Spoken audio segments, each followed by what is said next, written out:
So if this is your first ever episode of watching the Lincoln Loco, if I say to you that Lincoln City are playing Stade Rennais in the Europa League, you'll be baffled, but that is exactly what is happening.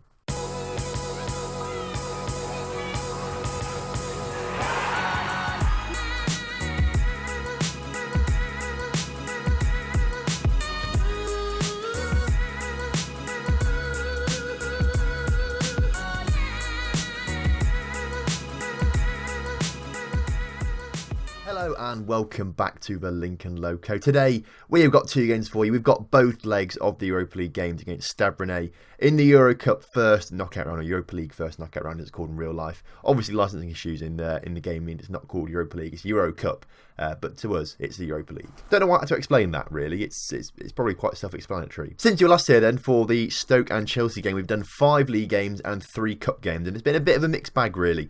We started off pretty well with a 2-1 win over Fulham, went 2-0 up before they pulled one back to make it 2-1, but a fairly comfortable win. We then had the Carabao Cup semi-final first leg against Crystal Palace. The only team in recent times to have beaten us, actually, if you look at this little run here, the only team that beat us was Crystal Palace. They beat us again, 2-0 in the first leg, which wasn't very good. Obviously, we've got to the final past 2 seasons in the Carabao Cup, so it doesn't look like we're going to do it this year. We did follow it up, though, with a 6-1 win over Norwich, which is fantastic. So I'm kind of thinking, okay, we've replied to that 2-0 loss against Norwich with a big win away from home. Let's go and win one big once again away from home against Crystal Palace. Get through to the final of the Carabao Cup. No, it's 0-0. So we got knocked out of the Carabao Cup semi-final, which is a bit annoying really, but it doesn't matter too much. We're doing fairly well in the league at the moment, so I think we may have European football next year, even if we don't win a cup competition. We're still in the FA Cup though. We beat Championship QPR 6-0. Brahim Diaz scoring himself a hat-trick there and a few other goals get on the score sheet. Other players get on the score sheet rather, I should say. Immediately after that though, we lose 3-1 to West Ham at home there, which is a bit annoying really. That's not like us. Luis Ferreira had a really poor game. Hammer Time missed a penalty, and I think Gomez had a goal ruled offside, which is a bit annoying as well. So potentially it could have been 3-3, but unfortunately we weren't good enough on the day to beat them. So it was a bit of a weird game, a bit of an anomaly, but we didn't win that one. We have reversed that scoreline though in the next 2 games though. 3-1 win over Bournemouth and a 3-1 win over Birmingham. Brahim Diaz scoring 3 of those 6 goals actually. He's been on fire recently. He's been in some really good form this season, Brahim. 18 games, 7 goals, 10 assists, 7.56 average rating across that. He's been a really good player. Just earned himself a new contract actually, so he's now on contract until 2028. Still only as a rotation player on £28,000 a week, which is a bit weird. And actually, Diaz at 26 years old is the oldest player we have in the entire squad. He's the oldest. I think that someone else is 26. I think it could be. I mean, we'll have a look, shall we? Yeah, Brahim Diaz and Liam Coyle, both 26 years old. Gomez at 25 and Curtis Jones, who's on loan, we don't really play, 25 as well. Everyone else, 24 or under. So we've got a very young side. In terms of a league table, then those results leave us in 5th, which is a very decent place to be fair. I'm very proud of that. 3 points clear of Southampton, Liverpool in 6th and 7th, and we're 2 points behind Tottenham in that 4th place Champions League spot. And only actually 4 points off Arsenal in 2nd. So a good run of form could see us get to the Champions League places. I still don't think it's going to happen. I still think we're going to crumble a little bit. We've still got to play all these teams again, I think, actually. I think we might have to play Southampton, Liverpool again pretty soon. So it's going to be a tough last 12 games of the season, actually. But the league is not on our attention today. Today, our focus turns to Stade Rennais in the Europa League. So that's what we're going to be focusing on today. And this, then, is the side taking on Stade Rennais in that first of the 2 games that we're playing tonight. Barish Oza starts himself in goal. He's been pretty decent since he's joined the club, actually. 9 conceded in 8 games, which isn't too bad, but a 7.01 rating, that's all right. Nicky Reynolds is nearly back from injury now. He's back in 2 weeks or so, which is pretty decent. I should also say, actually, we brought in one more player. We made one more signing over the January window. That's now shut, obviously, but this guy came in, another left back. So we've got another left back now, which is pretty decent. He will start soon. He's as good as Marseillaise with a lot of potential. 3-star current ability, 5-star potential, but he's currently still out with a broken collarbone when he signed. So he's not played a game yet. Probably won't play too much this season. I think we'll probably phase Marseillaise out this season and bring this guy next season. But this is the guy that we've brought in. I forgot to tell you about him though, because he's not played yet, so I forgot about him. So Marseillaise starts on that left-back role, with Patino and Benteke starting in the centre of defence. Ferreira on that right-hand side, though, of course, to make that usual sort of back line. Crazy Eyes and Mertens come into the middle. Crazy Eyes, we promised him more football. I thought we'd given it to him, but apparently we hadn't. He wasn't happy, so he's now got to play more first-team football. So Crazy Eyes comes in instead of Jalapeno today, for this first leg at least. Gomez, Diaz and Despacito starting that attacking midfield position, with Hammer Time starting up front. Kickoff is upon us then. Stade Rennais in the red, we're in the black today. In our away kit, of course, we're away from home in France. Of course, big rivalries between France and England, of course, going back historically, of course. I do history at university, so we're doing the Crusades at the bit at the moment. That's the module I'm taking at the moment, and we keep referring back a lot to these just constant wars. Well, not quite constant, but a lot of wars between France and England, basically, for various stupid things. Mostly over women and stuff like that. You know, there's a bit of that and things. But Hammer Time has scored there for Lincoln against Stade Rennais in that first opening exchange of the game. Caught me a bit off guard, actually. I had to try and think of a way to link it then. I suppose we've just the English army, which is Lincoln, have taken out the French cavalry by scoring that goal. That's the link I'm going to make there by warfare and stuff. This will be the 100 Years' War, except it's more like the 90-minute war. So, but there's 2 games, isn't there? As Diaz, out of nowhere again, getting another goal, another game. He's absolutely on fire, bless him, Diaz. And of course, the goals and assists I showed you earlier were only in the league, so he scored a lot more overall in competitions. I'll have to look at that again, maybe a little bit later on. But 2-0 now. We've taken out the cavalry. We've taken out the archery in the 90-minute war, but obviously there's 2 games, so it's a 180-minute war, isn't it? So 3-0. I didn't even see that, but Diaz, out of nowhere, 3-0. I think it's pretty conclusive then. From 20 minutes into the game, it looks like we're going through to the second knockout round. I'm too busy trying to put things together, trying to link medieval warfare between France and England, and I'm missing the goals. So I'm going to stop talking about that now. But at least me talking about it may have given me a title for the episode or something like that. I don't know. Another highlight straight away is Mertens collects the ball on the edge of the area, plays into Despacito, and Hammer Time again, shot straight at the goalkeeper. He's looking for some goals today. He's desperate to score a few. Of course, Brahim Diaz is sort of stealing his limelight as the top goal scorer in recent games. He's been in absolutely sensational form as Diaz recently. So I'm starting to think he's my player of the season in a way. I think Brahim Diaz, possibly my player of the season, as Gomez has been put through, makes it 4-0. I should also add that's 4 away goals as well. So if we don't concede a goal and we don't score any more, they have to score 5 in the next game at our place if they want to go through. So, I mean, I think we're through, basically. Despacito gets past his man in towards Brahim Diaz, who's got so many men around him, drew the men away, and unfortunately Gomez should have passed it to Hammer Time to score his second of the game, but he didn't. He just had a shot, and it was pretty poor. Diaz, though, with one of the best free kicks I've ever seen in FM18. We don't really score many free kicks, actually. I don't know if it's like that in your games. I never see many direct free kicks go in, but that was incredible. And Diaz now on a hat-trick. Not on a hat-trick, he's scored his hat-trick. That's what I'm trying to say to you. I'm trying to fool you and not give him enough credit. He's been absolutely incredible. After this game, we'll count how many goals we've scored in European football. It's been a ridiculous amount since we started the qualifying stages. Hammer Time looks again for a goal before half-time finishes, or the first half finishes rather. Doesn't get it though, and hopefully now there's another highlight. Okay, Despacito now the chance to beat his man. Puts a lovely ball through to Hammer Time, who can just square it. Should have squared it to Diaz to get his 4th. They're all being a bit selfish now, and to be fair, I don't blame them. We're 5-0 up. But I think we could have scored 2 more goals at least if we'd been a bit more unselfish. I mean, I'm not going to lie. 5-0 up in the first leg away from home. We're pretty comfortable. Hammer Time makes it 6-0. Fantastic stuff there for him. Personally, he's going to... Or personally for him, not personally for me. Personally for Hammer Time himself, I think he's going to beat last season's total of 33 goals in all competitions this year. I think he's on the high end of the 20s, like 27, 28 maybe. So I think he's probably going to break that record of last season. If he doesn't, I'll be cross. We've got a game against Leeds in the FA Cup in between this game and the next game. I'm not going to show you that still, because I do want to show you like the Stade Rennais game and want to see us get through to the next round. And then we can show you the group stages and things like that. And then we can show you the draw for the next round. But I think what we're going to do is just experiment really with formations and stuff in that game. Who do we take off? We'll give some people a rest. Ferreira's looking quite tired, so we'll take him off.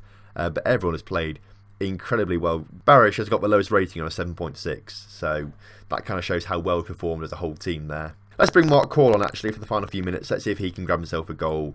And actually we'll take Diaz off. He's got his hat-trick or whatever. Jimenez can come on as well as a target man. See if they can just boost their goal tallies a little bit, because it's probably quite likely that they will do. I came into today's game thinking it's going to be pretty tight. I thought Stade Rennais would be a decent team. They'll give us a good run for our money. Was not expecting 6-0, so it's game over already really for the second leg. The first goal got rid of the cavalry. Second goal got rid of the archery. The third, fourth and fifth goal picked off there. infantry, and then the 6th goal killed their leader, whoever he was. Probably King Louis, if it's France, to be fair. There's a lot of Louis who are kings in France. What do you reckon our chances, actually, of winning this year? Do you think it's high, or do you think it's low? Depends if we get Arsenal or not, because Arsenal are obviously a decent side. So if we get them, it'll be tough. If we don't get them, and we avoid them, they get knocked out, we've probably got a decent chance of getting to a semi-final or final, I reckon. So the Leeds game is coming up tomorrow, actually, so I'll play that game off camera, and then we'll come back for the other game against Stade Rennais, and then after that we'll have the draw for the second knockout round. Unless, of course, we lose 7-0, because that's still a possibility. We could lose 7-0. So we're back now for the other Stade Rennais game. Went from one extreme to the other. After a 6-0 win, obviously, against Stade Rennais, we just scraped past against Leeds. Brahim Diaz scoring both the goals, one of which being a 90th minute winner. So we scraped through. We played much better. Stat-wise, we're a lot better, but we didn't really do much with our stats and our opportunities. So it was a good job we had Brahim Diaz in the side to score 2 goals. Speaking of the Devil, I said we look at him a bit more in depth. Now, obviously 7 goals, 10 assists in the league. Overall, though, 19 goals and 13 assists. He's been absolutely incredible. And in his cup form, he's been an 8.10 overall. So sensational from him this season. I always said we'd see how many goals we'd scored in Europe so far this season. So we've got to start with a 3 plus 2, obviously 5, plus 5 plus 6, plus 2, plus another 2 there, plus another 3 against Ghent, that Ghent plus another 2, Vitterol plus 6, plus Roma plus 5, and then we get to this game against, where is it down here, against Stade Rennais, plus another 6, 42 goals in Europe this season. To put that into perspective, 42 goals in Europe this season, we only scored 59 in the league in comparison. And actually, we've nearly scored as many goals in Europe as Tottenham Hotspur, who are sitting in 4th in the table. We've scored more in Europe than lots of teams in the league, actually, as well. So I think we're doing pretty well for ourselves. This is the lineup for the other game. We thought we'd experiment a little bit. We've not used this 4-3-1-2 formation for quite a while.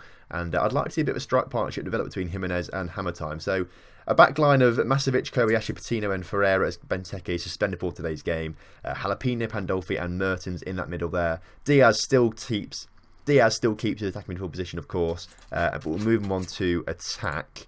And then Jimenez and Hammertime start up front. Well, as I said earlier, unless Stade Rennais wins 7-0, we're going through into the second knockout round. So today is a little bit more just chill, this game. We're just experimenting slightly, but we'll talk about things a little bit, I think. We're going to talk just generally about as thing as Diaz hits the crossbar, generally speaking. I don't know why I said generally a few times there.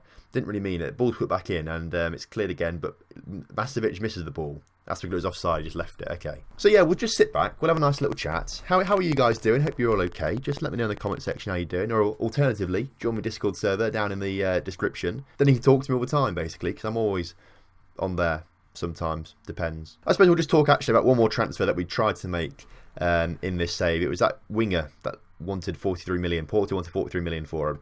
We did meet his clause, but he wanted £160,000 a week, which is a bit too much. So we're going to try again in summer. Try and work him down a little bit more, just see if we can get a good deal. But if we want to be winning the Premier League in a few years' time, here's a type of signing we have to be making. And if it's going to cost £43 million and £160 a week, £160,000 a week rather, perhaps that's the thing we have to do. I've always been very, very careful with my wages and things like that, and no one really earns that much here in the grand scheme of things compared to other clubs. So it may be something we have to look at now, just starting to splash a few wages out. In terms of the channel, I suppose we'll talk about that a little bit as well now we're here. In terms of the channel, if we look at how many subscribers are we sitting on right now? As I record this, 3,976. So 24 away from 4,000 subscribers, which is, I mean, that's pretty crazy, to be fair, considering at the start of December, we were on 600. And now we're at the start of March, it's nearly 4,000. There's going to be a little special treat for you at 4,000. I'm not going to reveal much about that until we actually get to 4,000. If you're in the Discord server, though, I think you will already know what it is. I've mentioned it in the Discord. I've not said it's a special treat at 4,000.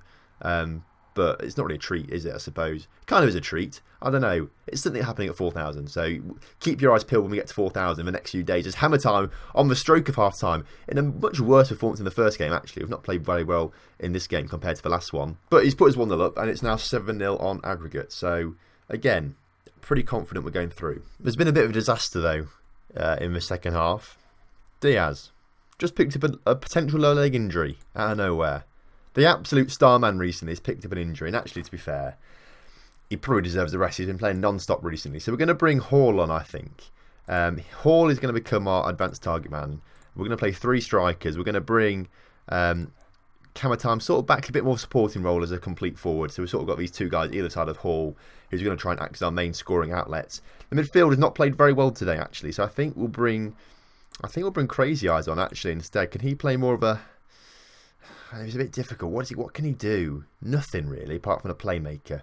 But we've already got one on the pitch. So we'll leave him as a central midfielder on support. It's probably not going to work, but we'll leave him like that for now.